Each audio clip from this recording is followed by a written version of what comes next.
ਸਤਿ ਸ਼੍ਰੀ ਅਕਾਲ, ਨਮਸਕਾਰ ਤੇ ਆਦਾਬ। ਮੈਂ ਹਰਜਿੰਦ ਕੌਰ ਮੰਗੜ ਤੁਹਾਡਾ ਸਾਰਿਆਂ ਦਾ ਸਵਾਗਤ ਕਰਦੀ ਹਾਂ ਜੀ। ਮੇਰੇ ਨਾਲ ਅੱਜ ਬੈਠੇ ਨੇ ਜੀ ਹਿਤੇਸ਼ ਮਿੱਤਲ ਜੀ, ਜੋ ਕਿ ਪੰਜਾਬ ਅਤੇ ਹਰਿਆਣਾ ਹਾਈ ਕੋਰਟ ਚੰਡੀਗੜ੍ਹ ਦੇ ਵਿੱਚ ਐਡਵੋਕੇਟ ਨੇ। ਤੁਹਾਡਾ ਬਹੁਤ-ਬਹੁਤ ਸਵਾਗਤ ਹੈ ਜੀ। ਥੈਂਕ ਯੂ ਜੀ, ਥੈਂਕ ਯੂ ਵੈਰੀ ਮਚ।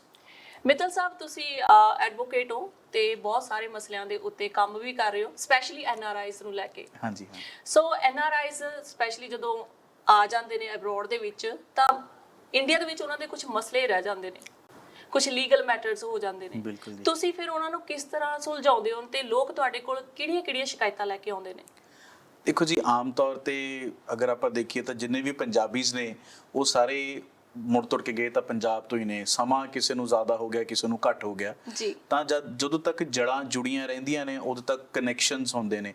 ਉਹ ਕਨੈਕਸ਼ਨਸ ਚੰਗੇ ਵੀ ਹੁੰਦੇ ਨੇ, ਮਾੜੇ ਵੀ ਹੁੰਦੇ ਨੇ। ਤੇ ਕਈ ਜਗ੍ਹਾ ਤੇ ਤੁਹਾਨੂੰ ਉਹਨਾਂ ਕਨੈਕਸ਼ਨਸ ਕਰਕੇ ਉਹਨਾਂ ਜੋ ਤੁਹਾਡਾ ਉੱਥੇ ਪਿਛੋਕੜ ਹੈ, ਕਈ ਵਾਰ ਕੁਝ ਲਿਟੀਗੇਸ਼ਨਸ ਦਾ ਵੀ ਸਾਹਮਣਾ ਕਰਨਾ ਪੈਂਦਾ ਹੈ ਜੀ। ਜਿਹੜੀ ਉਹ ਲਿਟੀਗੇਸ਼ਨਸ ਹੁੰਦੀਆਂ ਨੇ, ਅਸੀਂ ਕੇਸਿਸ ਡੀਲ ਕਰਦੇ ਹਾਂ ਰੋਜ਼, ਤਾਂ ਡਿਫਰੈਂਟ ਕਾਈਂਡ ਦੇ ਲਿਟੀਗੇਸ਼ਨਸ ਨੂੰ ਅਸੀਂ ਦੇਖਦੇ ਹਾਂ। ਫੋਰ ਐਗਜ਼ਾਮਪਲ ਇੱਕ ਬੜਾ ਕਾਮਨ ਹੈ ਜਿਹੜਾ ਕਿ ਡੋਮੈਸਟਿਕ ਵਾਇਲੈਂਸ ਦਾ। ਕਈ ਕੁੜੀਆਂ ਨੇ ਜਿਹੜੀਆਂ ਉਧਰੋਂ ਮਾਂ-ਪਿਓ ਅੱਜ ਕੱਲ੍ਹ ਵਿਆਹ ਕਰਕੇ ਅਬਰੋਡ ਭੇਜ ਦਿੰਦੇ ਨੇ ਉਹਨਾਂ ਨੂੰ ਜੀ, ਕਿਉਂਕਿ ਇੱਕ ਬੜਾ ਕਰੇਜ਼ ਬਣਿਆ ਹੋਇਆ ਹੈ ਕਿ ਬਾਹਰ ਵਿਆਹਣਾ ਹੈ, ਬਾਹਰ ਭੇਜਣਾ ਬੱਚਿਆਂ ਨੂੰ, ਉਹਦੇ ਕਰਕੇ ਤਾਂ ਕਈ ਵਾਰ ਰਿਸ਼ਤੇ ਮਾੜੇ ਵੀ ਟੱਕਰ ਜਾਂਦੇ ਆ। ਤਾਂ ਜਿਸ ਕਰਕੇ ਉਹਨਾਂ ਨੂੰ ਬੜੀ ਪ੍ਰੋਬਲਮ ਆਉਂਦੀ ਹੈ ਆਪਣੀ ਡੋਮੈਸਟਿਕ ਵਾਇਲੈਂਸ ਦੇ ਵਿੱਚ। ਤੇ ਉਹਨਾਂ ਨੂੰ ਸ਼ਾਇਦ ਇਹ ਨਹੀਂ ਪਤਾ ਹੋਣਾ ਕਿ ਉਹਨਾਂ ਕੋਲ ਇੱਕ ਰੈਮੇਡੀ ਇੰਡੀਆ ਦੇ ਵਿੱਚ ਵੀ ਹੈਗੀ ਹੈ। ਜਿਨ੍ਹਾਂ ਦਾ ਵਿਆਹ ਇੰਡੀਆ ਦੇ ਵਿੱਚ ਹੋਇਆ, ਪੰਜਾਬ 'ਚ ਹੋਇਆ, ਜਿਹੜੇ ਪੰਜਾਬ ਦੇ ਵਿੱਚ ਡਿਫਰੈਂਟ ਐਕਟਸ ਦੇ ਵਿੱਚ ਰਜਿਸਟਰਡ ਨੇ, mainly Hindu marriage act Punjab 'ਚ ਜ਼ਿਆਦਾ ਹੈ, ਜਾਂ ਫਿਰ ਸਪੈਸ਼ਲ ਮੈਰਿਜ ਐਕਟ, ਜਿਨ੍ਹਾਂ ਦਾ ਵਿਆਹ ਉਹਨਾਂ ਐਕਟਸ ਦੇ ਵਿੱਚ ਰਜਿਸਟਰਡ ਹੈ। ਉਸ ਤੋਂ ਬਾਅਦ ਅਗਰ ਕੋਈ ਵੀ ਅਬਰੋਡ ਚਾਹੇ ਕਿਸੇ ਵੀ ਕੰਟਰੀ ਦੇ ਵਿੱਚ ਉਹ ਚਲੇ ਜਾਂਦੇ ਨੇ, ਤਾਂ ਅਗਰ ਉੱਥੇ ਉਹਨਾਂ ਨਾਲ ਕੋਈ ਧੱਕਾ ਹੁੰਦਾ ਤਾਂ ਉਹਨਾਂ ਕੋਲ ਇੱਕ ਰੈਮੇਡੀ ਉੱਥੇ ਅਵੇਲੇਬਲ ਹੁੰਦੀ ਹੈ। ਮੇਕ ਇਟ ਲਾਈਕ ਅਗਰ ਉਹ ਡੋਮੈਸਟਿਕ ਵਾਇਲੈਂਸ ਹੈ ਤਾਂ ਉਹ ਵੀ ਉਹਨਾਂ ਕੋਲ ਅਵੇਲੇਬਲ ਹੈ। ਅਗਰ ਉਹ ਮੇਨਟੇਨੈਂਸ ਦਾ ਕੋਰਸ ਅਪਣਾਉਣਾ ਚਾਹੁੰਦੇ ਨੇ, ਸੈਕਸ਼ਨ 125 CRPC, ਉਹ ਵੀ ਅਵੇਲੇਬਲ ਹੈ। ਡਾਈਵੋਰਸ ਅਗਰ ਉਹਨੇ ਜਾਣਾ ਤਾਂ ਉਹ ਵੀ ਅਵੇਲੇਬਲ ਹੈ ਇੰਡੀਆ ਦੇ ਵਿੱਚ ਹੀ। ਤਾਂ ਉਹਨਾਂ ਨੂੰ ਇੰਨੀ ਜ਼ਰੂਰਤ ਨਹੀਂ ਹੈ ਇਸ ਚੀਜ਼ ਨੂੰ ਸੋਚਣ ਦੀ ਕਿ ਅਗਰ ਅਸੀਂ ਅੱਜ ਕੁਝ ਕਹਾਂਗੇ ਤਾਂ ਇਹ ਲਾਜ਼ ਸਾਡੀ ਹੈਲਪ ਨਹੀਂ ਕਰ ਪਾਉਣਗੇ, ਜਾਂ ਵੀ ਆਰ ਨਾਟ ਪ੍ਰੋਟੈਕਟਡ, ਉਹ ਪ੍ਰੋਟੈਕਸ਼ਨ ਨਹੀਂ ਲੈ ਸਕਦੇ ਫੋਰਨ ਕੰਟਰੀਜ਼ ਦੇ ਵਿੱਚ। ਨੋ ਡਾਊਟ ਜਿਹੜੇ ਵੀ ਕੰਟਰੀ 'ਚੋਂ ਪ੍ਰਵਾਸ ਕਰ ਰਹੇ ਨੇ, ਉੱਥੇ ਦੇ ਲਾਜ਼ ਨਾਲ ਉਹਨਾਂ ਨੂੰ ਪ੍ਰੋਟੈਕਸ਼ਨ ਮਿਲਦੀ ਹੈ ਜੀ। ਲੇਕਿਨ ਜੋ ਇੰਡੀਆ ਦੇ ਵਿੱਚ ਕਾਨੂੰਨ ਨੇ ਉਹਦੇ ਵਿੱਚ ਉਹਨਾਂ ਨੂੰ ਵੀ ਪ੍ਰੋਟੈਕਸ਼ਨ ਦਿੱਤੀ ਹੋਈ ਹੈ, ਤਾਂ ਉਹ ਉਸ ਦੇ ਅਕੋਰਡਿੰਗਲੀ ਵੀ ਚੱਲ ਸਕਦੇ ਨੇ। ਆਪਣਾ ਬੈਨੀਫਿਟ, ਆਪਣੇ ਹੱਕਾਂ ਨੂੰ, ਆਪਣੇ ਹਕੂਕ ਨੂੰ ਉੱਥੋਂ ਵੀ ਲੈ ਸਕਦੇ ਨੇ। ਜਿੱਦਾਂ ਕਿ ਇੱਥੇ ਆ ਕੇ ਜਿਹੜੇ ਲੋਕੀ ਐਨਆਰਆਈਜ਼ ਹੋ ਜਾਂਦੇ ਨੇ, ਜਿਨ੍ਹਾਂ ਦੀ ਨਾਗਰਿਕਤਾ ਇੰਡੀਆ ਨਾਲੋਂ ਖਤਮ ਹੋ ਜਾਂਦੀ ਹੈ, ਹਾਂਜੀ, ਤਾਂ ਇੱਥੇ ਦੇ ਵਸਨੀਕ ਹੋਣ ਦੇ ਕਾਰਨ ਪਰ ਵਿਆਹ ਉਹਨਾਂ ਦਾ ਇੰਡੀਆ ਦੇ ਵਿੱਚ ਹੋਇਆ, ਹਾਂਜੀ, ਮੰਨ ਲਓ ਕਿ ਰੱਬ ਨਾ ਕਰੇ ਕਿ ਕਿਸੇ ਦਾ ਵਿਆਹ ਟੁੱਟੇ, ਅਸੀਂ ਨਹੀਂ ਚਾਹੁੰਦੇ, ਪਰ ਜੇਕਰ ਇਹੋ ਜਿਹਾ ਕੁਝ ਹਾਲਾਤ ਪੈਦਾ ਹੋ ਜਾਣ ਤਾਂ ਕੀ ਉਹ ਐਲੀਜੀਬਲ ਨੇ ਇੰਡੀਆ ਦੇ ਵਿੱਚ ਡਿਵੋਰਸ ਲੈਣ ਲਈ? ਬਿਲਕੁਲ, ਇਹਦੇ ਵਿੱਚ 3 ਕੰਡੀਸ਼ਨਸ ਨੇ ਜੀ। ਸਭ ਤੋਂ ਪਹਿਲੀ ਕੰਡੀਸ਼ਨ ਤਾਂ ਇਹ ਹੈ ਕਿ ਜੇ ਤੁਹਾਡਾ ਕੋਰਸ ਆਫ ਮੈਰਿਜ ਉੱਥੇ ਹੈ, ਅਗਰ ਇੱਕ ਵੀ ਬੰਦਾ, ਅਗਰ ਤੁਹਾਡੀ ਮੈਰਿਜ ਉੱਥੇ ਹੋਈ ਹੈ ਇੰਡੀਆ ਦੇ ਵਿੱਚ, ਤਾਂ ਅਗਰ ਤੁਹਾਡਾ ਦੋਨੋਂ ਪਾਰਟਨਰਸ ਦੇ ਵਿੱਚੋਂ ਇੱਕ ਵੀ ਪਾਰਟਨਰ ਜਿਹੜਾ ਹੈ ਉਹ ਇੰਡੀਅਨ ਪਾਸਪੋਰਟ ਹੋਲਡਰ ਹੈ, ਤਾਂ ਤੁਹਾਡੀ ਪੂਰੀ 110% ਤੁਸੀਂ ਉੱਥੇ ਦੇ ਲਾਅ ਦੀਆਂ ਪ੍ਰੋਵੀਜ਼ਨਸ ਨੂੰ ਯੂਜ਼ ਕਰ ਸਕਦੇ ਹੋ, ਉੱਥੇ ਦੇ ਕਚਹਿਰੀਆਂ ਦੇ ਦਰਵਾਜ਼ੇ ਖੜਕਾ ਸਕਦੇ ਹੋ ਇਨਸਾਫ ਵਾਸਤੇ। ਦੂਸਰੀ ਚੀਜ਼, ਅਗਰ ਤੁਹਾਡਾ ਵਿਆਹ ਉੱਥੇ ਹੋਇਆ ਤਾਂ ਬਿਲਕੁਲ ਸਿਟੀਜ਼ਨਸ਼ਿਪ ਚੇਂਜ ਕਰਦੀ ਹੈ ਸਟੇਟਸ, ਬਟ PR ਨਹੀਂ। ਆਮ ਤੌਰ ਤੇ ਲੋਕ ਪਰਮਾਨੈਂਟ ਰੈਜ਼ੀਡੈਂਟ ਹੁੰਦੇ ਨੇ, ਤੇ till the time you are holding a Indian passport, ਜਦ ਤੱਕ ਤੁਹਾਡੇ ਕੋਲ ਇੱਕ ਇੰਡੀਅਨ ਪਾਸਪੋਰਟ ਹੈ ਉਦ ਤੱਕ ਤੁਸੀਂ ਇੰਡੀਅਨ ਲਾਅ ਨੂੰ ਇਵੋਕ ਕਰ ਸਕਦੇ ਹੋ, ਉੱਥੇ ਉਹਨਾਂ ਨੂੰ ਨੌਕ ਕਰ ਸਕਦੇ ਹੋ, ਉਹਨਾਂ ਦਾ ਫਾਇਦਾ ਲੈ ਸਕਦੇ ਹੋ। ਅਗਰ ਉਸ ਤੋਂ ਬਾਅਦ ਵੀ ਤਾਂ ਕੁਝ ਪ੍ਰੋਵੀਜ਼ਨਸ ਹੈਗੀਆਂ ਨੇ ਜਿਨ੍ਹਾਂ ਦੇ ਅੰਡਰ ਤੁਸੀਂ ਉੱਥੇ ਦੀ ਉਹਨਾਂ ਦੀ ਹੈਲਪ ਲੈ ਸਕਦੇ ਹੋ ਇੰਡੀਅਨ ਲਾਅਜ਼ ਦੀ। ਇਸ ਤੋਂ ਇਲਾਵਾ ਇੱਕ ਹੋਰ ਬਹੁਤ ਵੱਡੀ ਚੀਜ਼ ਹੈ ਕਿ ਅੱਜ ਕੱਲ੍ਹ ਪ੍ਰਵਾਸੀਆਂ ਵਾਸਤੇ ਇੱਕ ਨਵਾਂ ਐਕਟ ਹੈ ਇੰਡੀਆ ਦੇ ਵਿੱਚ, ਸ਼ਾਇਦ ਸਾਰੇ ਪ੍ਰਵਾਸੀ ਉਸ ਤੋਂ ਜਾਣੂ ਹੋਣਗੇ, ਜਿਹਨੂੰ ਓਵਰਸੀਜ਼ ਸਿਟੀਜ਼ਨ ਆਫ ਇੰਡੀਆ ਵੀ ਕਿਹਾ ਜਾਂਦਾ, OCI। ਤਾਂ ਉਸ ਦੇ ਅੰਡਰ ਵੀ ਕਾਫੀ ਪ੍ਰੋਵੀਜ਼ਨਸ ਇਹੋ ਜਿਹੀਆਂ ਅਵੇਲੇਬਲ ਨੇ ਕਿ ਤੁਸੀਂ ਉਹਨਾਂ ਤੋਂ ਹੈਲਪ ਲੈ ਸਕਦੇ ਹੋ। ਆਲਰਾਈਟ ਜੀ। ਤੇ ਇੱਕ ਮੁੱਦਾ ਹੋਇਆ ਸੀ ਜੀ ਅੱਜ ਤੋਂ ਸਾਲ ਕੁ ਪਹਿਲਾਂ, ਹਾਂਜੀ ਹਾਂਜੀ, ਤੁਸੀਂ ਸੁਣਿਆ ਹੋਣਾ, ਨਾਮ ਹਰਪ੍ਰੀਤ ਸੀਗਾ ਕੁੜੀ ਦਾ। ਹਾਂਜੀ ਹਾਂਜੀ, ਜਿਹਨਾਂ ਦਾ 13 ਜਾਂ 14 ਮਾਰਚ ਨੂੰ ਇਹ ਘਟਨਾ ਵਾਪਰੀ ਸੀਗੀ। ਹਾਂਜੀ ਹਾਂਜੀ, ਉਸ ਕੁੜੀ ਦਾ ਮਰਡਰ ਹੋ ਗਿਆ ਸੀ ਜੀ ਇੰਡੀਆ ਦੇ ਵਿੱਚ, ਤੇ ਜਿਹੜਾ ਉਹਦਾ ਘਰ ਵਾਲਾ ਸੀਗਾ ਉਹ ਇੱਥੇ ਸੀਗਾ ਆਸਟ੍ਰੇਲੀਆ ਦੇ ਵਿੱਚ। ਹਾਂਜੀ ਹਾਂਜੀ, ਤੇ ਜਦੋਂ ਉਹ ਕੇਸ ਦੀ ਪੈਰਵਾਈ ਹੋਣੀ ਸ਼ੁਰੂ ਹੋਈ ਤਾਂ ਇੱਥੇ ਦੀ ਗਵਰਨਮੈਂਟ ਕਹਿੰਦੀ ਕਿ ਸਾਡਾ ਇਹ ਮਸਲਾ ਨਹੀਂ ਹੈਗਾ, ਇਹ ਮਸਲਾ ਇੰਡੀਆ ਦਾ ਹੈ। ਫਿਰ ਇਹੋ ਜਿਹੇ ਮਸਲੇ ਕੀ ਤੁਹਾਡੇ ਕੋਲ ਆਉਂਦੇ ਨੇ? ਕੋਈ ਪਰਿਵਾਰ ਇਦਾਂ ਦੇ ਹੈਗੇ ਨੇ ਜਿਹੜੇ ਇਹੋ ਜਿਹੇ ਮੁੱਦੇ ਤੁਹਾਡੇ ਕੋਲ ਲੈ ਕੇ ਆਉਂਦੇ ਨੇ? ਨਹੀਂ ਬਿਲਕੁਲ ਇਹ ਮੁੱਦੇ ਆਉਂਦੇ ਨੇ, ਬਿਲਕੁਲ ਆਉਂਦੇ ਨੇ। ਇਸ ਤੋਂ ਇਲਾਵਾ ਇਸ ਦੇ ਵਿੱਚ ਇੱਕ ਬਹੁਤ ਵੱਡੀ ਗੱਲ ਇੱਕ ਇਹ ਵੀ ਹੈ ਕਿ ਮੈਂ ਤੁਹਾਨੂੰ ਇਹਦੇ ਬਾਰੇ ਦੱਸਣਾ ਚਾਹੂੰਗਾ ਕਿ ਇਸ ਦੇ ਵਿੱਚ ਕਈ ਚੀਜ਼ਾਂ ਇਨਵੋਲਵ ਹੁੰਦੀਆਂ ਨੇ, ਕਈ ਤਰੀਕੇ ਦੇ ਲਿਟੀਗੇਸ਼ਨਸ ਬਣਦੀਆਂ ਨੇ। ਸਭ ਤੋਂ ਪਹਿਲੇ ਨੰਬਰ ਤੇ ਅਗਰ ਆਪਾਂ ਲਿਟੀਗੇਸ਼ਨ ਦੀ ਗੱਲ ਕਰੀਏ, ਬੜੀ ਮੰਦਭਾਗੀ ਘਟਨਾ ਸੀ ਜਿਹੜਾ ਉਹ ਮਰਡਰ ਹੋਇਆ, ਤਾਂ ਉਸ ਦੇ ਵਿੱਚ ਜਿਹੜੀ FIR ਸੀ ਉਹ ਪੰਜਾਬ ਦੇ ਵਿੱਚ ਰਜਿਸਟਰ ਹੋਈ।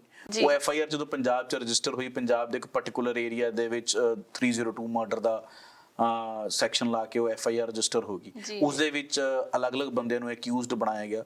ਉਸ ਦੇ ਵਿੱਚ ਸ਼ਾਇਦ ਅਗਰ ਮੈਂ ਗਲਤ ਨਹੀਂ ਹਾਂ ਤਾਂ ਉਹਦੇ ਹਸਬੈਂਡ ਵੀ ਅਕਿਊਜ਼ਡ ਸੀਗੇ, ਜੋ ਕਿ ਆਈ ਗੈਸ ਆਸਟ੍ਰੇਲੀਆ ਦੇ ਵਿੱਚ ਹੀ ਸੀਗੇ।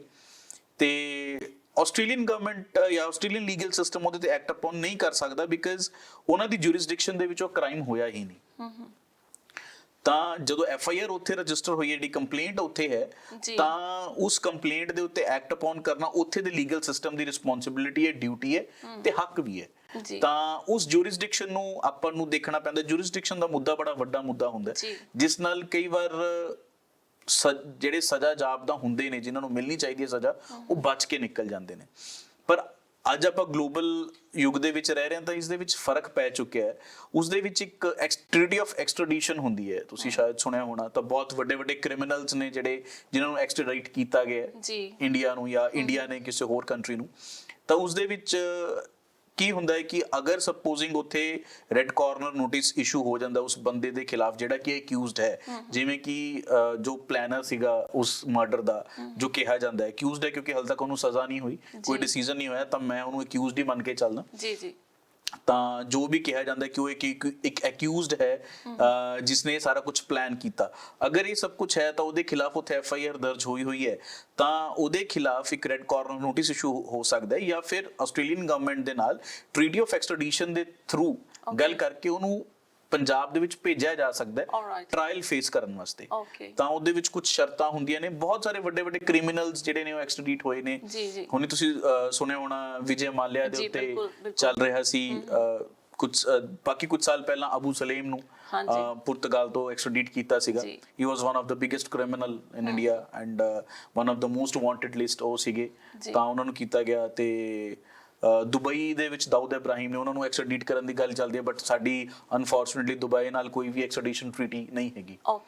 ਤਾਂ ਇਸ ਤਰੀਕੇ ਨਾਲ ਅਗਰ ਇਹੋ ਜਿਹਾ ਕੁਝ ਵੀ ਹੁੰਦਾ ਹੈ ਤਾਂ ਇਹ ਕੋਈ ਗੱਲ ਨਹੀਂ ਹੈ ਕਿ ਅਗਰ ਕਿਸੇ ਨੇ ਕ੍ਰਾਈਮ ਕੀਤਾ ਤੇ ਉਹ ਕਿਸੇ ਬਾਹਰਲੇ ਮੁਲਕ ਦੇ ਵਿੱਚ ਬੈਠਾ ਹੈ ਤਾਂ ਉਹਦੇ ਉੱਤੇ ਕੋਈ ਸੇਕ ਨਹੀਂ ਪਹੁੰਚੂਗਾ। ਜੇ ਕ੍ਰਾਈਮ ਕੀਤਾ ਅੱਜ ਦੀ ਡੇਟ ਦੇ ਵਿੱਚ ਤਾਂ ਸਜ਼ਾ ਉਹਨਾਂ ਨੂੰ ਮਿਲੂਗੀ। ਮੰਨ ਲਓ ਜੇਕਰ ਕਿਸੇ ਨਾਲ ਕੋਈ ਹੈਪਨਿੰਗ ਹੁੰਦੀ ਹੈ ਇੰਡੀਆ ਦੇ ਵਿੱਚ, ਜਦੋਂ NRIs ਇੰਡੀਆ ਜਾਂਦੇ ਨੇ, ਤਾਂ ਤੁਹਾਨੂੰ ਕਿਸ ਤਰੀਕੇ ਦੇ ਨਾਲ ਕੰਟੈਕਟ ਕਰ ਸਕਦੇ ਨੇ? ਕੀ ਰਾਹ ਜੀ ਤੁਹਾਡੇ ਨਾਲ ਕੰਟੈਕਟ ਕਰਨ ਦਾ?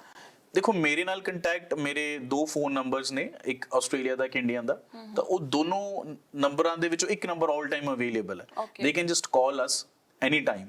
ਅਪਾਰਟ ਫਰੋਮ ਦਿਸ, ਸਿੱਧਾ ਉਹਨਾਂ ਨੂੰ ਮੇਰੇ ਤੱਕ ਪਹੁੰਚਣ ਦੀ ਜ਼ਰੂਰਤ ਨਹੀਂ ਹੈ, ਕਿਉਂਕਿ ਪੰਜਾਬ ਦੇ ਵਿੱਚ ਪ੍ਰਵਾਸੀ ਬਹੁਤ ਨੇ। ਪੰਜਾਬ ਤੋਂ ਪ੍ਰਵਾਸੀ ਅੱਜ ਦੀ ਡੇਟ 'ਚ ਦੁਨੀਆ ਦੇ ਹਰ ਇੱਕ ਕੋਨੇ 'ਚ ਬੈਠੇ ਹੈ, ਔਰ ਬਹੁਤ ਵੱਡਾ ਇੱਕ ਨੰਬਰ ਹੈ ਜਿਹੜਾ ਪ੍ਰਵਾਸੀਆਂ ਦਾ ਪੰਜਾਬ ਦੇ ਵਿੱਚ। ਅਗਰ ਆਪਾਂ ਖਾਸ ਕਰਕੇ ਦੁਆਬੇ ਦੀ ਗੱਲ ਕਰੀਏ, ਹੁਣ ਤਾਂ ਕਰੇਜ਼ ਮਾਲਵੇ ਤੱਕ ਪਹੁੰਚ ਚੁੱਕਿਆ ਹੈ, ਪਰ ਖਾਸ ਕਰਕੇ ਆਪਾਂ ਦੁਆਬੇ ਦੀ ਗੱਲ ਕਰੀਏ ਤਾਂ ਉੱਥੇ ਇੱਕ ਫਰੇਜ਼ ਹੈ ਕਿ ਹਰ ਇੱਕ ਘਰ ਦੇ ਵਿੱਚੋਂ ਇੱਕ ਬੰਦਾ ਬਾਹਰ ਜ਼ਰੂਰ ਹੈ।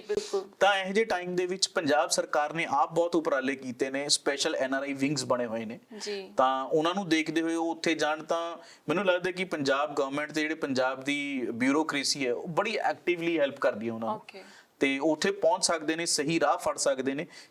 ਇੱਕੋ ਸਲਾਹ ਜ਼ਰੂਰ ਹੈ ਮੇਰੀ, ਘਬਰਾਉਣ ਦੀ ਕੋਈ ਲੋੜ ਨਹੀਂ ਹੈ, ਕਿਤੇ ਵੀ ਪੈਨਿਕ ਦੀ ਕੋਈ ਜ਼ਰੂਰਤ ਨਹੀਂ ਹੁੰਦੀ। ਬੜੇ ਈਜ਼ੀਲੀ ਚੀਜ਼ਾਂ ਨੂੰ ਸੋਲਵ ਕੀਤਾ ਜਾ ਸਕਦਾ। ਅਗਰ ਤੁਸੀਂ ਕਿਸੇ ਪ੍ਰੋਬਲਮ 'ਚ ਫਸੇ ਹੋ ਤਾਂ ਉਹਨੂੰ ਪ੍ਰੋਬਲਮ ਕਹਿੰਦੇ ਹੀ ਤਾਂ ਨੇ ਕਿਉਂਕਿ ਤੁਹਾਨੂੰ ਕੁਝ ਐਕਸਟਰਾ ਐਫਰਟ ਦੇਣੇ ਪੈਣਗੇ। ਪਰ ਅਗਰ ਤੁਹਾਨੂੰ ਕੋਈ ਐਕਸਟਰਾ ਐਫਰਟ ਦੇਣੇ ਪੈਂਦੇ ਨੇ, ਇਸ ਦਾ ਮਤਲਬ ਇਹ ਨਹੀਂ ਅਗਰ ਤੁਹਾਨੂੰ ਕਿਸੇ ਕ੍ਰਿਮੀਨਲ ਕੇਸ ਇਨਵੋਲਵ ਕਰ ਲਿੱਤਾ ਗਿਆ ਕੁਝ ਵੀ, ਤਾਂ ਇਟ ਡਸਨਟ ਮੀਨ ਕਿ ਤੁਹਾਨੂੰ ਸਜ਼ਾ ਹੀ ਹੋਣੀ ਹੈ, ਤੁਹਾਨੂੰ ਕੁਝ ਭੁਗਤਣਾ ਹੀ ਪੈਣਾ। ਜਦੋਂ ਗੱਲ ਚੱਲਦੀ ਹੈ ਜੀ ਲਾਇਰ ਜਾਂ ਐਡਵੋਕੇਟ ਦੀ, ਲੋਕੀ ਘਬਰਾ ਜਾਂਦੇ ਨੇ, ਡਰ ਜਾਂਦੇ ਨੇ ਕਿ ਪਤਾ ਨਹੀਂ ਕਿੱਡੀ ਕੁ ਵੱਡੀ ਫੀਸ ਰੱਖੀ ਹੋਣੀ ਹੈ ਇਹਨਾਂ ਨੇ ਸਲਾਹ ਦੇਣ ਲਈ। ਕਿ ਤੁਹਾਡੀ ਕੋਈ ਇਹੋ ਜਿਹੀ ਫੀਸ ਹੈ ਸਲਾਹ? ਨਹੀਂ, ਇਸ ਦੇ ਵਿੱਚ ਇਹੀ ਮੈਂ ਤੁਹਾਨੂੰ ਦੱਸਣਾ ਚਾਹੂੰਗਾ, ਇਹ ਉਪਰਾਲਾ ਅਸੀਂ ਸ਼ੁਰੂ ਕੀਤਾ ਹੈ ਕਿ ਜਿਹੜੇ ਵੀ ਬੰਦੇ ਲੋੜਵੰਦ ਹੈਗੇ ਨੇ, ਸਾਨੂੰ ਕੋਈ ਵੀ ਕੰਟੈਕਟ ਕਰ ਸਕਦਾ। ਅਸੀਂ ਕਿਸੇ ਸਲਾਹ ਦੀ ਕੋਈ ਫੀਸ ਨਹੀਂ ਲੈਂਦੇ। ਤਾਂ ਬਹੁਤ ਵੱਡਾ ਰੀਜ਼ਨ ਹੈ, ਜਿਹੜੇ ਤਾਂ ਲੋਕ ਉੱਥੇ ਆਮ ਤੌਰ ਤੇ ਵਿਚਰਦੇ ਨੇ, ਪੰਜਾਬ ਦੇ ਵਿੱਚ ਕਚਹਿਰੀਆਂ 'ਚ ਜਾਂਦੇ ਨੇ, ਉਹਦੇ ਡਾਇਰੈਕਟ ਕੰਟੈਕਟ ਹੁੰਦੇ ਨੇ, ਉਹ ਬੜੇ ਈਜ਼ੀਲੀ, ਬੜੇ ਨੋਮੀਨਲ ਫੀਸ ਤੇ ਕਿਸੇ ਨੂੰ ਵੀ ਕੰਟੈਕਟ ਕਰ ਸਕਦੇ ਨੇ। ਫੀਸ ਦਿੱਤੇ ਬਿਨਾ ਇੱਕ ਅੱਛੀ ਸਲਾਹ ਲੈ ਸਕਦੇ ਨੇ, ਇੱਕ ਸਹੀ ਰਾਹ ਫੜ ਸਕਦੇ ਨੇ। ਪਰ ਜਿਹੜੇ ਪ੍ਰਵਾਸੀ ਹੁੰਦੇ ਨੇ, ਇੱਕ ਤਾਂ ਉਹਨਾਂ ਦਾ ਸ਼ੋਸ਼ਣ ਕੀਤਾ ਜਾਂਦਾ ਇਹ ਸੋਚ ਕੇ ਕਿ ਉਹ ਬਾਹਰ ਬੈਠੇ ਨੇ ਤਾਂ they are having lot of money, ਉਹਨਾਂ ਕੋਲ ਬਹੁਤ ਪੈਸਾ ਹੈ ਤਾਂ ਅਸੀਂ ਉਹਨਾਂ ਤੋਂ ਪੈਸਾ ਲੈ ਲਈਏ। ਦੂਸਰੀ ਸਭ ਤੋਂ ਵੱਡੀ ਗੱਲ ਇਹ ਹੁੰਦੀ ਹੈ ਕਿ ਉਹਨਾਂ ਨੂੰ ਫਿਰ ਵੀ ਸਹੀ ਰਾਏ ਨਹੀਂ ਮਿਲਦੀ, ਤਾਂ ਸਾਡਾ ਮੋਟਿਵ ਇਹ ਹੈ ਕਿ ਉਹਨਾਂ ਨੂੰ ਰਾਏ ਅਸੀਂ ਸਹੀ ਦਈਏ, ਸਹੀ ਰਾਹ ਤੇ ਪਾਈਏ, ਉਹਨਾਂ ਨੂੰ ਆਪਣੇ ਹੱਕਾਂ ਬਾਰੇ, ਆਪਣੇ ਹਕੂਕਾਂ ਬਾਰੇ ਪੂਰੀ ਜਾਣਕਾਰੀ ਹੋਵੇ। ਸਲਾਹ ਤੁਸੀਂ ਫ੍ਰੀ ਆਫ ਕਾਸਟ ਬਿਲਕੁਲ ਫ੍ਰੀ ਆਫ ਕਾਸਟ ਦਿੰਦੇ ਆ ਜੀ, ਤਾਂ ਕਿਸੇ ਨੂੰ ਘਬਰਾਉਣ ਦੀ ਲੋੜ ਹੈ ਨਹੀਂ, ਸਿੱਧਾ ਤੁਹਾਡੇ ਨਾਲ ਕੰਟੈਕਟ ਕਰ ਸਕਦੇ ਹਾਂਜੀ ਐਨੀ ਟਾਈਮ। ਸੰਡੇਜ਼ ਨੂੰ ਯੂਜੂਅਲੀ ਅਸੀਂ ਕਾਲਸ ਲੈਨੇ ਆ ਜ਼ਿਆਦਾ ਐਨਆਰਆਈਜ਼ ਦੀ, ਕਿਉਂਕਿ ਜਦੋਂ ਵੀ ਕਿਸੇ ਵੀ ਚੀਜ਼ ਨੂੰ ਡਿਸਕਸ ਕਰਨਾ ਹੁੰਦਾ ਤਾਂ ਉਹਦੀ ਬੈਕਗ੍ਰਾਉਂਡ ਜਾਣਨੀ ਬਹੁਤ ਜ਼ਰੂਰੀ ਹੁੰਦੀ ਹੈ, ਤਾਂ it takes a lot of time. Okay ji. Sum Times ਕਈ ਵਾਰ ਤਾਂ ਐਵੇਂ ਹੁੰਦਾ ਕਿ ਘੰਟਿਆਂ ਤੱਕ ਗੱਲ ਪਹੁੰਚ ਜਾਂਦੀ ਹੈ, ਤਾਂ ਹਰ ਰੋਜ਼ ਕੋਰਟ ਆਵਰਸ ਵੀ ਹੁੰਦੇ ਨੇ, ਆਫਿਸ ਵੀ ਹੁੰਦਾ, ਡੇਲੀ ਦੇ ਕੇਸਿਸ ਵੀ ਹੁੰਦੇ ਨੇ, ਤਾਂ ਉਸ ਟਾਈਮ ਤੇ ਇੰਨਾ ਟਾਈਮ ਨਹੀਂ ਕੱਢਿਆ ਜਾਂਦਾ। ਤਾਂ ਅਗਰ ਕਿਸੇ ਨੇ ਵੀ ਕਾਲ ਕਰਨਾ, ਉਹ ਸਾਨੂੰ ਇੰਡੀਅਨ ਨੰਬਰ ਤੇ ਜਾਂ ਆਸਟ੍ਰੇਲੀਅਨ ਨੰਬਰ ਤੇ ਸੰਡੇਜ਼ ਨੂੰ ਕਾਲ ਕਰ ਸਕਦੇ ਨੇ। ਉਹਨਾਂ ਦੀ ਗੱਲ ਸੁਣੀ ਜਾਊਗੀ, ਉਹਨਾਂ ਨੂੰ ਸਹੀ ਸਲਾਹ ਦਿੱਤੀ ਜਾਊਗੀ, ਉਸ ਤੋਂ ਬਾਅਦ ਆਪਣਾ ਡਿਸੀਜਨ ਕਰ ਸਕਦੇ ਨੇ ਕਿ ਉਹ ਕੀ ਫੈਸਲਾ ਲੈਣਾ ਚਾਹੁੰਦੇ ਨੇ, ਕਿਹਨੂੰ ਹਾਇਰ ਕਰਨਾ ਚਾਹੁੰਦੇ ਨੇ, ਕਿਸ ਰਾਹ ਤੇ ਜਾਣਾ ਚਾਹੁੰਦੇ ਨੇ। ਹੋਰ ਕਿਸ ਟਾਈਪ ਦੇ ਕੇਸ ਆਉਣੇ ਤੁਹਾਡੇ ਕੋਲੇ? ਕੋਈ ਇਮੀਗ੍ਰੇਸ਼ਨ ਰਿਲੇਟਡ ਵੀ ਆਉਂਦੇ ਨੇ ਤੁਹਾਡੇ ਕੋਲੇ ਇਸ ਤਰ੍ਹਾਂ ਦੇ ਮਸਲੇ? ਇਮੀਗ੍ਰੇਸ਼ਨ ਰਿਲੇਟਡ ਦੇਖੋ, ਜਿਹੜੇ ਬੰਦੇ ਅਬਰੋਡ ਆ ਚੁੱਕੇ ਨੇ ਉਹਨਾਂ ਨਾਲ ਰਿਲੇਟਡ ਤਾਂ ਨਹੀਂ ਆਉਂਦੇ ਕੋਈ। ਇਹ ਪ੍ਰੋਬਲਮ ਤਾਂ ਪੰਜਾਬ 'ਚ ਹੀ ਜ਼ਿਆਦਾ ਹੁੰਦੀ ਹੈ। ਜਿਹੜੀ ਪੰਜਾਬ ਦੇ ਵਿੱਚ ਜ਼ਿਆਦਾਤਰ ਪ੍ਰੋਬਲਮ ਹੁੰਦੀ ਹੈ ਉਹ ਇਹ ਹੁੰਦੀ ਹੈ ਕਿ ਏਜੰਟ ਨੇ ਪੈਸੇ ਲੈ ਲਏ ਤੇ ਠੱਗੀ ਮਾਰ ਲਈ ਜਾਂ ਕਬੂਤਰਬਾਜ਼ੀ ਕਰ ਲਈ, ਉਹ ਪੰਜਾਬ ਦੀ ਜੁਰਿਸਡਿਕਸ਼ਨ ਦੇ ਵਿੱਚ ਹੀ ਆ ਜਾਂਦੇ ਨੇ ਤੇ ਉਹ ਲੋਕ ਉੱਥੇ ਹੀ ਕਰ ਲੈਂਦੇ ਨੇ। ਇੱਕ ਇਮੀਗ੍ਰੇਸ਼ਨ ਦੇ ਵਿੱਚ ਸਭ ਤੋਂ ਵੱਡੀ ਪ੍ਰੋਬਲਮ ਆਉਂਦੀ ਹੈ ਕਿ ਲੋਕਾਂ ਨੂੰ ਬੇਵਕੂਫ ਬਣਾ ਕੇ, ਕਿਉਂਕਿ ਬੱਚੇ ਜਿਹੜੇ ਹੁੰਦੇ ਨੇ, ਅੱਜ ਕੱਲ ਇੱਕ ਬੜਾ ਵਧੀਆ ਟ੍ਰੈਂਡ ਚੱਲਿਆ ਹੋਇਆ ਕਿ ਸਿਰਫ 12ਵੀਂ ਤੋਂ ਬਾਅਦ 17-18 ਸਾਲ ਦਾ ਬੱਚਾ ਹੁੰਦਾ ਉਹਨੂੰ ਬਾਹਰ ਭੇਜ ਦਿੰਦੇ ਨੇ। ਤੇ ਆਮ ਤੌਰ ਤੇ ਮਾਂ-ਬਾਪ ਪਿੰਡਾਂ ਤੋਂ ਹੁੰਦੇ ਨੇ, ਬੈਕਗ੍ਰਾਉਂਡ ਐਸੀ ਹੁੰਦੀ ਹੈ, ਜ਼ਿਆਦਾ ਪੜ੍ਹੇ ਲਿਖੇ ਨਹੀਂ ਹੁੰਦੇ, ਤਾਂ ਉਹਨਾਂ ਨੂੰ ਜ਼ਿਆਦਾ ਨੌਲੇਜ ਨਹੀਂ ਹੁੰਦੀ। ਉਹਨਾਂ ਵਾਸਤੇ ਇੱਕੋ ਇੱਕ ਸੋਰਸ ਹੁੰਦਾ, ਬੱਚੇ ਵੀ ਹਲੇ ਸਿਰਫ ਛੋਟੀ ਏਜ ਦੇ ਹੁੰਦੇ ਨੇ, 17-18 ਸਾਲ ਦੇ, ਉਹਨਾਂ ਨੂੰ ਵੀ ਨੌਲੇਜ ਨਹੀਂ ਹੁੰਦੀ, ਤਾਂ ਉਹਨਾਂ ਦਾ ਸਿਰਫ ਇੱਕੋ ਇੱਕ ਸੋਰਸ ਆਫ ਨੌਲੇਜ ਹੁੰਦਾ, ਉਹ ਹੁੰਦਾ ਹੈ ਏਜੰਟ, ਜਿਵੇਂ ਉਹ ਗਾਈਡ ਕਰ ਦਿੰਦੇ ਨੇ। ਬਟ ਇਹ ਬਹੁਤ ਅਨਫੋਰਚੂਨੇਟ ਹੈ ਕਿ ਜਿਹੜੇ ਏਜੰਟਸ ਨੇ ਉਹ ਬੜੀ ਕੋਸ਼ਿਸ਼ ਕਰ ਰਹੇ ਨੇ ਇਸ ਚੀਜ਼ ਨੂੰ ਐਕਸਪਲੋਇਟ ਕਰਨ ਦੀ। ਉਹ ਆਪਣੇ ਵੱਲੋਂ ਆਪਣਾ ਫਾਇਦਾ ਪਹਿਲਾਂ ਦੇਖ ਕੇ ਬੱਚਿਆਂ ਨੂੰ ਕਈ ਵਾਰ ਗਲਤ ਰਾਹ ਤੇ ਭੇਜ ਦਿੰਦੇ ਨੇ। ਤਾਂ ਇਸ ਵਾਸਤੇ ਮੇਰੀ ਉਹਨਾਂ ਨੂੰ ਇਹ ਸਲਾਹ ਹੈ ਕਿ ਰਾਦਰ ਦੈਨ ਅਸੀਂ ਬਾਅਦ ਦੇ ਵਿੱਚ ਕਿਸੇ ਲਿਟੀਗੇਸ਼ਨ 'ਚ ਪਈਏ, ਤਾਂ ਇਟਸ ਬੈਟਰ ਕਿ ਅਸੀਂ ਪਹਿਲਾਂ ਹੀ ਇੱਕ ਵਾਈਜ਼ ਰਿਸਰਚ ਕਰਕੇ ਆਪਣਾ ਕੋਰਸਿਸ ਨੂੰ ਚੁਣੀਏ, ਆਪਣਾ ਵੇ ਦੇਖੀਏ ਕਿ ਅਸੀਂ ਕਿੱਥੇ ਜਾ ਰਹੇ ਹਾਂ, ਕਿਹੜੀ ਯੂਨੀਵਰਸਿਟੀ, ਕਿਹੜੇ ਕਾਲਜ 'ਚ ਜਾ ਰਹੇ ਹਾਂ, ਜੋ ਕਮਿਟਮੈਂਟਸ ਕੀਤੀਆਂ ਗਈਆਂ ਨੇ ਕਿ ਉਹ ਸਹੀ ਹੈ ਜਾਂ ਨਹੀਂ ਹੈ। ਅਗਰ ਇਹੋ ਜਿਹਾ ਕੁਝ ਵੀ ਹੈ ਤਾਂ ਉਹ ਕੰਟੈਕਟ ਕਰ ਸਕਦੇ ਨੇ ਅਥਾਰਟੀਜ਼ ਨੂੰ ਕਿ ਅਗਰ ਉਹਨਾਂ ਨਾਲ ਧੋਖਾ ਹੋ ਰਿਹਾ, ਲਾਅ ਉਹਨਾਂ ਦੇ ਅਗੇਂਸਟ ਕੰਪਲੇਂਟ ਫਾਈਲ ਕਰ ਸਕਦੇ ਨੇ। ਇੱਕ ਨੋਡਲ ਆਫਿਸਰ ਹੁੰਦਾ ਹਰ ਇੱਕ ਡਿਸਟ੍ਰਿਕਟ ਦੇ ਵਿੱਚ, ਜਿਹਨੂੰ ਆਪਾਂ ਡਿਪਟੀ ਕਮਿਸ਼ਨਰ ਜਾਂ ਡੀਸੀ ਪੰਜਾਬ 'ਚ ਕਹਿੰਦੇ ਆ, ਤੇ ਉਹਨਾਂ ਤੋਂ ਲਾਇਸੈਂਸ ਲੈਣਾ ਪੈਂਦਾ ਹੁਣ ਅੱਜ ਕੱਲ ਹਰੇਕ ਜਿਹੜੇ ਵੀ ਏਜੰਟਸ ਨੇ, ਇਮੀਗ੍ਰੇਸ਼ਨ ਏਜੰਟਸ ਨੂੰ। ਤਾਂ ਅਗਰ ਉਹਨਾਂ ਨੂੰ ਲੱਗੇ ਕਿ ਕੋਈ ਇਹੋ ਜਿਹੀ ਗੱਲ ਹੈ ਤਾਂ ਉਹ ਉਹਨਾਂ ਤੋਂ ਲਾਇਸੈਂਸ ਚੈੱਕ ਕਰ ਸਕਦੇ ਨੇ, ਉਹਨਾਂ ਦਾ ਲਾਇਸੈਂਸ ਨੰਬਰ ਪੁੱਛ ਸਕਦੇ ਨੇ, ਉਹਨਾਂ ਦੀ ਵੈਰੀਫਿਕੇਸ਼ਨ ਕਰਾ ਸਕਦੇ ਨੇ। ਅਗਰ ਉਹਨੂੰ ਲੱਗਦਾ ਕਿ ਫਿਰ ਵੀ ਉਹਨਾਂ ਨਾਲ ਕੁਝ ਧੱਕਾ ਹੋ ਰਿਹਾ ਤਾਂ ਉਹਨਾਂ ਨੂੰ ਕੰਟੈਕਟ ਕਰ ਸਕਦੇ ਨੇ। ਓਕੇ। ਜਿੱਦਾਂ ਕਿ ਦੇਖਿਆ ਜਾਂਦਾ ਤਾਂ ਐਨਆਰਆਈਜ਼ ਜਿਹੜੇ ਹੁੰਦੇ ਨੇ ਕਾਫੀ ਟਾਈਮ ਬਾਅਦ ਇੰਡੀਆ ਜਾਂਦੇ ਨੇ, ਉਹਨਾਂ ਦੇ ਪਿੱਛੇ ਪ੍ਰਾਪਰਟੀਆਂ ਹੁੰਦੀਆਂ ਨੇ, ਕਾਫੀ ਸਾਰੇ ਮਸਲੇ ਹੁੰਦੇ ਨੇ ਜਿਹੜੇ ਉਲਝ ਜਾਂਦੇ ਨੇ, ਜਾਂ ਲੋਕ ਉਹਨਾਂ ਦੀ ਪ੍ਰਾਪਰਟੀ ਨੂੰ ਜ਼ਬਤ ਕਰ ਲੈਂਦੇ ਨੇ। ਤਾਂ ਉਸ ਮਸਲੇ ਦੇ ਉੱਤੇ ਤੁਹਾਡੇ ਕੋਲ ਕੀ ਹੱਲ ਹੈ? ਉਸ ਮਸਲੇ ਦੇ ਉੱਤੇ ਦੇਖੋ, ਪੰਜਾਬ ਦੇ ਵਿੱਚ ਅੱਜ ਦੀ ਡੇਟ 'ਚ ਪ੍ਰਾਪਰਟੀ ਨੂੰ ਮੇਨਟੇਨ ਕਰਨਾ ਕੋਈ ਬੜਾ ਔਖਾ ਹੈ ਨਹੀਂ, ਕਿਉਂਕਿ ਸਮੇਂ-ਸਮੇਂ ਦੀਆਂ ਸਰਕਾਰਾਂ ਨੇ ਬਹੁਤ ਉਪਰਾਲੇ ਕੀਤੇ ਨੇ ਇਹਨੂੰ ਕਨਵੀਨੀਅੰਟ ਬਣਾਉਣ ਵਾਸਤੇ। ਜਿਵੇਂ ਕਿ ਆਪਾਂ ਜਾਣਦੇ ਆਪਾਂ ਗੱਲ ਕਰ ਚੁੱਕੇ ਕਿ ਪੰਜਾਬ ਤੋਂ ਬਹੁਤ ਸਾਰੇ ਲੋਕ ਜਿਹੜੇ ਪ੍ਰਵਾਸ ਲੈ ਚੁੱਕੇ ਨੇ, ਤਾਂ ਪੰਜਾਬ ਦਾ ਰੈਵਨਿਊ ਰਿਕਾਰਡ ਹੈ ਜਿਹੜਾ ਉਹ ਮੋਸਟਲੀ ਆਨਲਾਈਨ ਹੋ ਚੁੱਕਿਆ ਹੈ। ਕੁਛ ਇੱਕ ਰਹਿੰਦਾ ਹੁਣ, ਉਹ ਵੀ ਸ਼ਾਇਦ ਜਲਦੀ ਹੋ ਜਾਊਗਾ। ਤੇ ਇਸ ਦਾ ਸਭ ਤੋਂ ਵੱਡਾ ਤਰੀਕਾ ਇਹ ਹੈ ਕਿ ਅਗਰ ਤੁਸੀਂ ਉਹਨੂੰ ਮੇਨਟੇਨ ਕਰਨਾ ਚਾਹੁੰਦੇ ਹੋ ਤਾਂ ਤੁਹਾਡੀ ਜਿਹੜੀ ਰੈਵਨਿਊ ਰਿਕਾਰਡ ਦੇ ਵਿੱਚ ਤੁਹਾਡੀ ਓਨਰਸ਼ਿਪ ਹੈ, ਜਾਂ ਜਿਨ੍ਹਾਂ ਕੋਲ ਖੇਤੀਬਾੜੀ ਵਾਲੀ ਜ਼ਮੀਨ, ਜੱਦੀ ਜ਼ਮੀਨ ਜਿਨ੍ਹਾਂ ਨੇ ਰੱਖੀ ਹੋਈ ਹੈ, ਤਾਂ ਉਹਦੀਆਂ ਗਰਦੌਰੀਆਂ ਚੈੱਕ ਕਰਨਾ ਜਾਂ ਇੰਤਕਾਲ ਚੈੱਕ ਕਰਨੇ, ਉਹ ਸਾਰਾ ਕੁਝ ਆਨਲਾਈਨ ਬੜੇ ਈਜ਼ੀਲੀ ਹੋ ਸਕਦਾ। ਤੇ ਅਗਰ ਈਵਨ ਦੈਨ ਦੇਖੋ, ਤੁਹਾਨੂੰ ਅਗਰ ਤੁਹਾਡੀ ਕੋਈ ਪ੍ਰਾਪਰਟੀ ਕੋਈ ਉੱਥੇ ਹੈ, ਕਿਉਂਕਿ ਪ੍ਰਾਪਰਟੀ ਉੱਥੇ ਸਿਰਫ ਪੈਸੇ ਦਾ ਕੰਸਰਨ ਨਹੀਂ ਹੈ, ਉਹ ਇੱਕੋ ਇੱਕ ਜ਼ਰੀਆ ਹੈ ਜਿਹੜੇ ਪ੍ਰਵਾਸੀਆਂ ਨੂੰ ਆਪਣੇ ਪਿਛੋਕੜ ਨਾਲ ਜੋੜ ਕੇ ਰੱਖਦਾ। ਜਿਹੜੇ ਲੋਕ ਪ੍ਰਵਾਸ ਲੈ ਚੁੱਕੇ ਨੇ, ਕਈ ਸਾਲਾਂ ਤੋਂ ਬਾਹਰ ਰਹਿ ਰਹੇ ਨੇ, ਤਾਂ ਉਹ ਇੱਕ ਬਹੁਤ ਵੱਡੀ ਚੀਜ਼ ਹੈ, ਉਹਨਾਂ ਦਾ ਜੁੜਾਵ ਰਹਿੰਦਾ ਆਪਣੀ ਮਿੱਟੀ ਨਾਲ, ਆਪਦੇ ਪਿਛੋਕੜ ਨਾਲ। ਤਾਂ ਤੁਹਾਨੂੰ ਥੋੜਾ ਜਿਹਾ ਤਾਂ ਕੇਅਰਫੁਲ ਹੋਣਾ ਚਾਹੀਦਾ। ਬਾਕੀ ਅਦਰਵਾਈਜ਼ ਸਿਵਲ ਲਿਟੀਗੇਸ਼ਨ ਹੈ ਜਿਹੜੀ, ਉਹ ਇਸ ਦੇ ਵਿੱਚੋਂ ਅਰਾਈਜ਼ ਹੁੰਦੀ ਹੈ। ਅਗਰ ਕਿਸੇ ਨੂੰ ਵੀ ਸਿਵਲ ਲਿਟੀਗੇਸ਼ਨ ਫੇਸ ਕਰਨੀ ਪੈਂਦੀ ਹੈ ਤਾਂ ਉਹਨਾਂ ਨੂੰ ਘਬਰਾਉਣ ਦੀ ਲੋੜ ਨਹੀਂ ਹੈ ਕਿ ਬਹੁਤ ਵੱਡੀ ਪ੍ਰੋਬਲਮ ਹੋਗੀ, ਕਿਉਂਕਿ ਇੰਡੀਅਨ ਲਾਅ ਦੇ accordingly no doubt civil litigation ਥੋੜਾ ਲੰਬਾ ਚੱਲਦਾ ਹੈ, ਥੋੜੀ ਪ੍ਰੋਲੋਂਗਡ ਲਿਟੀਗੇਸ਼ਨ ਹੈ।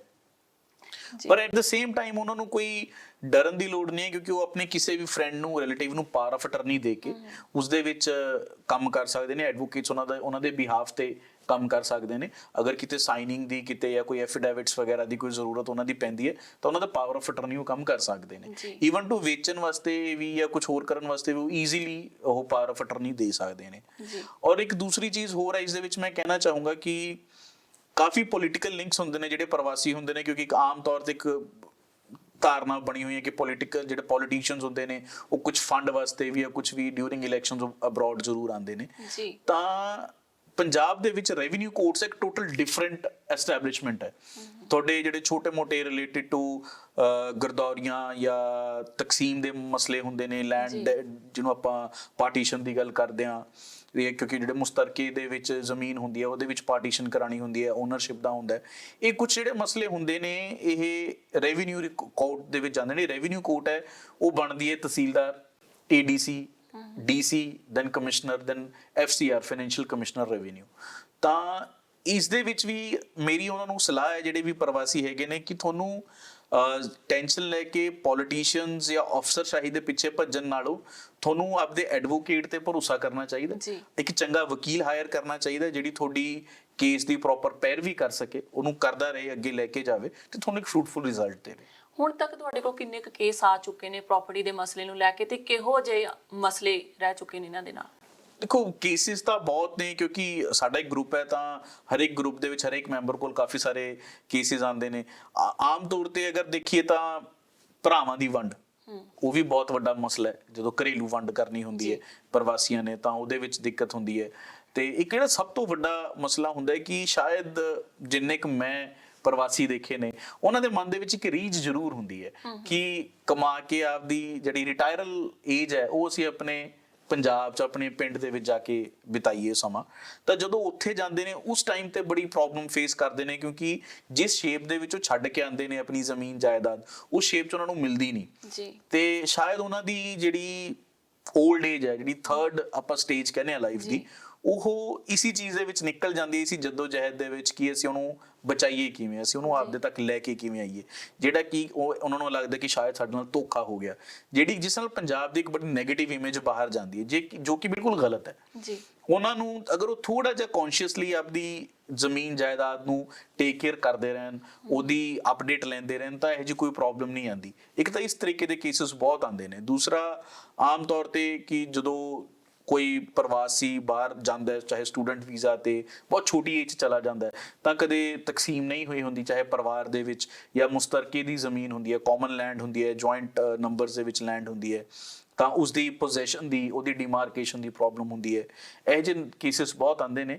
ਇਹਨਾਂ ਦੇ ਵਿੱਚ ਥੋੜੀ ਜਿਹੀ ਪੇਸ਼ੈਂਸ ਜ਼ਰੂਰ ਚਾਹੀਦੀ ਹੈ ਤੁਹਾਨੂੰ, ਥੋੜਾ ਜਿਹਾ ਪੇਸ਼ੈਂਸ ਬੰਦੇ ਨੂੰ ਜ਼ਰੂਰ ਰੱਖਣੀ ਪੈਂਦੀ ਹੈ।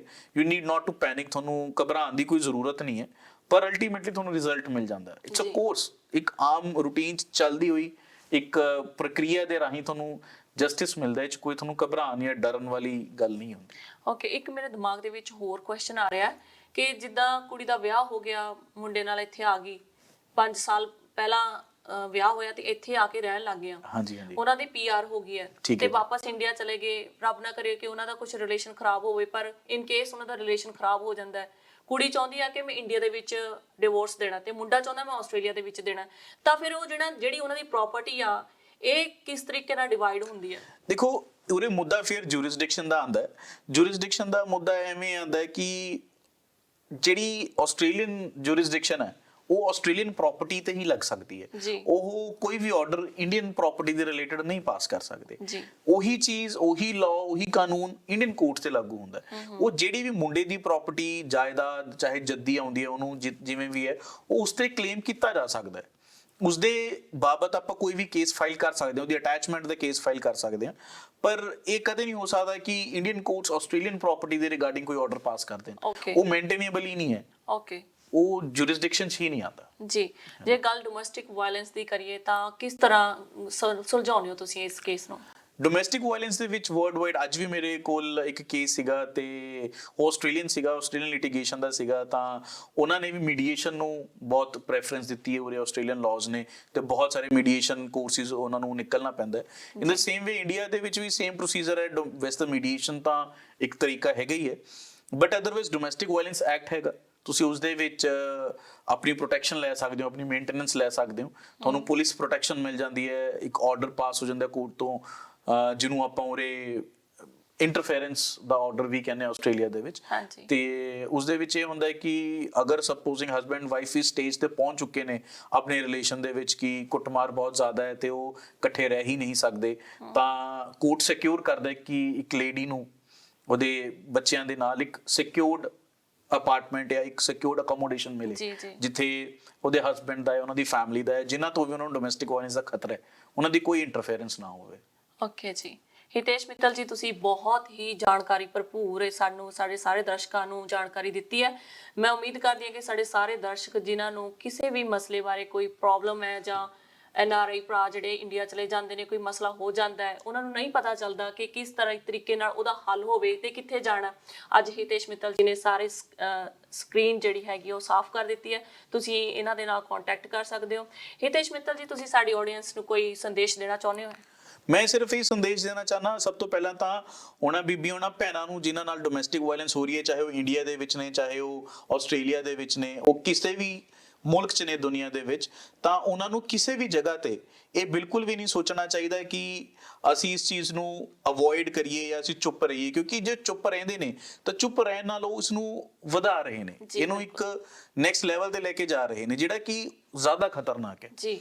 ਉਹ ਅੱਜ ਸ਼ਾਇਦ ਡੋਮੈਸਟਿਕ ਵਾਇਲੈਂਸ ਬਹੁਤ ਛੋਟੇ ਲੈਵਲ ਤੇ ਹੈ, ਕੱਲ ਨੂੰ ਬੜੀ ਵੱਡੀ ਪ੍ਰੋਬਲਮ ਹੋ ਸਕਦੀ ਹੈ। ਤਾਂ ਸਭ ਤੋਂ ਪਹਿਲੀ ਗੱਲ ਤਾਂ ਇਹ ਕਿ ਉਹਨਾਂ ਬੀਬੀਆਂ ਭੈਣਾਂ ਨੂੰ ਇਹ ਸੰਦੇਸ਼ ਹੈ ਕਿ ਤੁਸੀਂ ਕਿਸੇ ਵੀ ਹਾਲ 'ਚ ਇਸ ਚੀਜ਼ ਨੂੰ ਲੁਕਾਓ ਨਾ, ਇਹਨੂੰ ਪ੍ਰਮੋਟ ਨਾ ਕਰੋ, ਕਿਉਂਕਿ ਅੱਜ ਸਿਰਫ ਤੁਸੀਂ ਇਸ ਚੀਜ਼ ਦੇ ਵਿਕਟਮ ਬਣ ਰਹੇ ਹੋ, ਕੱਲ ਨੂੰ ਹੋ ਸਕਦਾ ਤੁਹਾਡੀ ਚੁੱਪ ਕਿਸੇ ਹੋਰ ਨੂੰ ਵਿਕਟਮ ਬਣਾਵੇ। ਇੱਕ ਤਾਂ ਸਭ ਤੋਂ ਵੱਡੀ ਗੱਲ ਇਹ। ਦੂਸਰੀ, ਜਿਹੜੇ ਬਾਕੀ ਦੇ ਆਪਣੇ ਪੰਜਾਬੀ ਭਰਾ ਨੇ, ਖਾਸ ਕਰਕੇ ਸਟੂਡੈਂਟਸ ਨੇ, ਕਿ ਅਗਰ ਤੁਹਾਡਾ ਕੋਈ ਵੀ ਕ੍ਰਿਮੀਨਲ ਲਿਟੀਗੇਸ਼ਨ ਪੈਂਡਿੰਗ ਹੈ ਤਾਂ ਝੂਠ ਬੋਲ ਕੇ ਨਾ ਆਓ, ਕੋਈ ਵੀ ਝੂਠ ਬੋਲ ਕੇ ਆਪਣੀ ਵੈਰੀਫਿਕੇਸ਼ਨਸ ਨਾ ਕਰਾਓ, ਕਿਉਂਕਿ ਕਦੇ ਨਾ ਕਦੇ ਜ਼ਰੂਰ ਫੜ ਹੋ ਜਾਣਾ ਹੈ। ਜਦੋਂ ਤੁਸੀਂ ਕਦੇ ਨਾ ਕਦੇ ਫੜੇ ਜਾਓਗੇ ਤਾਂ ਉਹਦੇ ਸਰਕਮਸਟੈਂਸਸ ਬੜੇ ਗ੍ਰੇਵ ਹੋਣਗੇ। ਘਬਰਾਉਣ ਦੀ ਲੋੜ ਨਹੀਂ ਕਿਸੇ ਨੂੰ ਵੀ। ਅਗਰ ਕਿਸੇ ਦੀ ਕਿਸੇ ਵੀ ਤਰੀਕੇ ਦੀ ਲਿਟੀਗੇਸ਼ਨ ਹੈ, ਉਹਨੂੰ ਸੋਲਵ ਕੀਤਾ ਜਾ ਸਕਦਾ ਹੈ। ਥੋੜਾ ਟਾਈਮ ਜ਼ਰੂਰ ਲੱਗਦਾ ਹੈ, ਪਰ ਉਹ ਕਿਉਰ ਕੀਤੀ ਜਾ ਸਕਦੀ ਹੈ ਪ੍ਰੋਬਲਮ ਜੀ। ਥੈਂਕ ਯੂ ਬਹੁਤ ਸਾਡੇ ਸ਼ੋਅ ਵਿੱਚ ਆਉਣ ਲਈ। Thank you so much for the audience. Thank you so much. So ਜੀ ਇਜਾਜ਼ਤ ਦਿਓ। ਧੰਨਵਾਦ।